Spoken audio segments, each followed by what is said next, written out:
நமக்கு இன்னைக்கு 2 கேள்விக்கு விடை தெரியும். ஜெய்பீம்னா என்ன, ஜெய்பீம் மாடலை ஏன் பகுஜன் சமாஜ் கட்சி முன்னிறுத்தது அப்படிங்கிற 2 கேள்விக்கு விளக்கம் தெரியும். அப்போ இந்தியாவில் சாதியினுடைய ஆதிக்கம் மிக கொடூரமாக இருந்த மாநிலம் 2 மாநிலம். ஒண்ணு கேரளாவில் இருக்கக்கூடிய திருவாங்கூர் சமஸ்தானம், இன்னொன்னு மகாராஷ்டிரா மாநிலமான இன்றைக்கு புனே.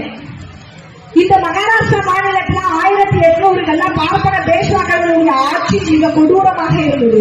ஒடுக்கப்பட்ட பிற்படுத்தப்பட்ட மக்கள், ஏழை எளிய மக்கள் மிக கொடூரமாக தீண்டாமை கொடுமைக்கு ஆளாக்கப்பட்டார்கள். புழுக்களை போல நடத்தப்பட்டார்கள்.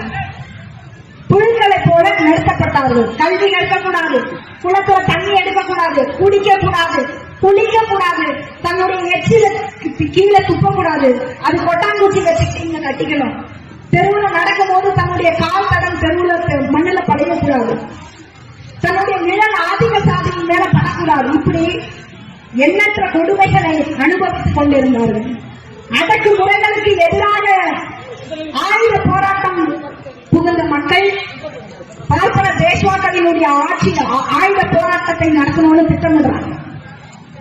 அப்படி ஆயுத போராட்டம் நடத்துறதுக்கு திட்டமிட்ட அந்த மக்கள் அதற்கான இடத்தையும் குறிக்கிறார்கள். அதுதான் பீம நதிக்கரை. அந்த பீம நதிக்கரையிலே 1817 டிசம்பர் 31 அன்றைக்கு போர் தொடங்குகிறது. 2ஆம் பாஜிராவ் மன்னனுடைய தளபதி கோகலே தலைமையில 28,000 போர் வீரர்கள் அங்கே திறந்திருக்கிறார்கள். 500 மகர் சமுதாய வீரர்கள், 100 இஸ்லாமிய சமுதாய வீரர்கள், பழைய ரெஜிமெண்ட், இவர்கள் எல்லாம் ஒன்று கூடி மறுக்கிறார்கள். எண்ணிக்கையில் மிக குறைவான வீரர்கள் தான். ஆனால் உரிமைக்காக போராடுகிற சமுதாயம், உழைக்கும் சமுதாயம் என்பதனால் இயல்பிலே அவர்களுக்குள்ளே ஒரு வெறி இருந்தது. அந்த வெறிதான் போர் தொடங்கிய 12 மணி நேரத்தில் ஏறத்தாழ 600 பார்ப்பன பேஷ்வாக்களினுடைய படையை கொன்று வீழ்த்தி அந்த மன்னன் போர் படையிலே கைது செய்யப்படுகிறார், தளபதி கொலை செய்யப்படுகிறார். மீறி இருக்கக்கூடிய அத்தனை படையும் தெரிச்சு. அடக்குமுறைகளுக்கு எதிராக வெகுண்டேற்ற மக்கள் வெற்றி பெற்றதன் நினைவாக பீம நதிக்கரையில பீமா கோரேகான் நினைவு தூண் நிறுவப்படுகிறது. நீங்கள் எல்லாம் நினைக்கலாம், அந்த வெற்றியை குறிக்கக்கூடிய அந்த தூண் நிறுவப்பட்ட அன்றைக்கு தான் ஜெய்பீம்ங்கிற முழக்கம் ஒழிக்கப்பட்டது அப்படின்னு நீங்க நினைக்கலாம். கிடையாது.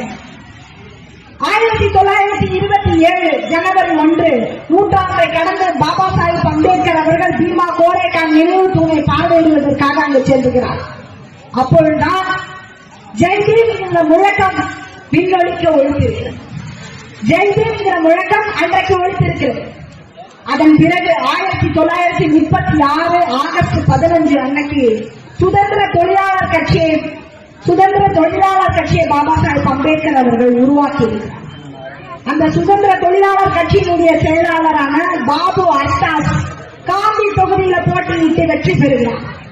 காந்தி தொகுதியில போட்டியிட்டு வெற்றி பெற்றதனுடைய அத்தனை வெற்றிக்கும் காரணம் பாபா சாஹிப் அம்பேத்கர் அவர்கள் தான் காரணம் என்று 1937 பிப்ரவரி 16 அன்று நான் வெற்றி பெற்றதற்கு அம்பேத்கரையே சாரும் என்று சொல்லி ஜெய்பீம் என்ற முழக்கத்தை அன்றைக்கு 2வது முறையாக உறுதினார்.